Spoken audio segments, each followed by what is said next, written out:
పెట్టుబడి వ్యవసాయానికి ఇచ్చిన మొట్టమొదటి ప్రభుత్వం తెలంగాణ ప్రభుత్వం, మొట్టమొదటి నాయకుడు కేసీఆర్.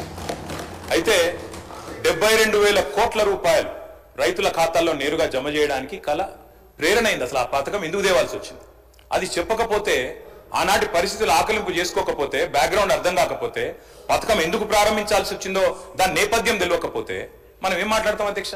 ఇంకోటి నేను వారిని కోరుతా ఉన్నా అధ్యక్ష, నీతులు మాకే కాదు కదా చెప్పాలి. విప్ గారు మీరు మీ సభ్యులకు కూడా చెప్పాలి. మరి మేము వడ్లే కొనలేదట, మేము కొననేయలేదు, వ్యవసాయమే జరగలేదు, పద్ధతి కాదు. దయచేసి మీరు మీ సభ్యుల దిక్కు చూసుకొని వాళ్ళతో నేర్పించి ట్రైనింగ్ ఇచ్చారు అధ్యక్ష 2 రోజులు. మరి వాళ్ళ ట్రైనింగ్ చక్కగా ఇచ్చింటే బాగుండేది కదా అధ్యక్ష. అధ్యక్ష మేము ఒకటే అంటున్నాం అధ్యక్ష, ఆ రోజు రైతు కళ్ళల్లో ధైర్యం లేదు. ఉమ్మడి ఆంధ్రప్రదేశ్లో తెలంగాణ ప్రాంతంలో కళ్ళంలో ధాన్యం లేదు. చిన్న రైతు పెద్ద రైతు అన్న తేడా లేదు అధ్యక్ష. 30-40 ఎకరాలున్న రైతు కూడా తెలంగాణలో, నేను చెప్పేది వాస్తవం కాకపోతే రేవంత్ రెడ్డిని అడగండి. ఎందుకంటే ఆయన మహబూబ్ నగర్ జిల్లా వలసల జిల్లాగా పేరుపడ్డ జిల్లా. ప్రతి సంవత్సరం 14 లక్షల మంది వలసపోయే జిల్లా.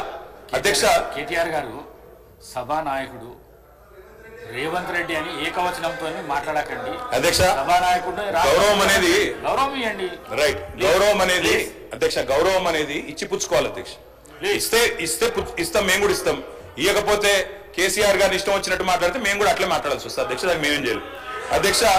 20-30 నేనేం తిట్టలేదు కదా అధ్యక్ష. నేనేమన్నా అధ్యక్ష పేరు పెట్టి పిలిచిన అంతే కదా. అదే ఏకవచనంతో పిలవకండి మీరు చాలా అధ్యక్ష. ఓకే రైట్ అధ్యక్ష. మీకు చెప్పాల్సిన అధ్యక్ష 20-30 ఎకరాలున్న రైతులు కూడా పాలమూరు లాంటి జిల్లాలో 20-30-40 ఎకరాల రైతులు కూడా హైదరాబాద్కి వచ్చి కూలీ చేసుకునే పరిస్థితి అధ్యక్ష. ఇది వాస్తవం. ఎందుకంటే నీళ్లు లేవు, కరెంటు లేదు. అట్లాంటి పరిస్థితుల్లో రైతులు కూలీలుగా మారి అడ్డా మీది కూలీలుగా ఇక్కడ హైదరాబాద్ లో పనిచేసిన దుస్థితి. అందుకే మేము 20 ఎకరాలు 10 ఎకరాలు 12 ఎకరాలను కోతలు పెట్టలేదు అధ్యక్ష. తెలంగాణ ప్రాంతంలో నీళ్లు లేక ఎన్ని ఎకరాలున్నా రైతు కూలీగా మారిపోయిన దయనీయమైన పరిస్థితి ఉండే కాబట్టే మేము ఆలోచన చేసినాం అధ్యక్ష. మేము ఆనాడు మొట్టమొదటి ప్రాధాన్యతగా తెలంగాణ రాష్ట్రం ఏర్పడిన తర్వాత వ్యవసాయ రంగాన్ని తీసుకున్నాం.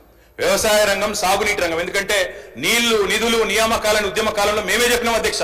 అందుకే నీటి విషయంలో ప్రతి నీటి బొట్టును వడిసి పట్టి గోదావరి గాని కృష్ణ గాని సాగునీటి అందించాలి, ఖచ్చితంగా రైతుల బీళ్లకు ఖచ్చితంగా నీళ్లు ఇవ్వాలని ఒక ఎజెండాతో పనిచేసినాం. ఆ పునర్నిర్మాణ కార్యక్రమం తీసుకున్నాం అధ్యక్ష. అందులో భాగంగానే అధ్యక్ష, రైతు చల్లగా ఉంటే పల్లె చల్లగా ఉంటుంది అధ్యక్ష. పల్లె కూడా అందరూ బాగుంటారు. ఎందుకంటే గ్రామీణ ఆర్థిక వ్యవస్థకు రైతు కేంద్ర బిందువు. ఆ రైతు బాగుంటే రైతు చుట్టూ అల్లుకున్న అన్ని కుల వృత్తులు బాగుంటాయి అధ్యక్ష. ఆ ఉద్దేశంతోనే వ్యవసాయాన్ని స్థిరీకరించాలనుకున్నాం. మేము రైతు బంధు పెట్టింది ఊరికనే పెట్టలేదు అధ్యక్ష.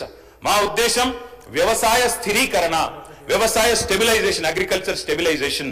ఆ కార్యక్రమంలోనే చిన్న విప్లవాత్మకమైన కార్యక్రమాలు తీసుకున్నాం అధ్యక్ష. అందులో ముఖ్యమైనది అధ్యక్ష 24 గంటల నిరంతర విద్యుత్.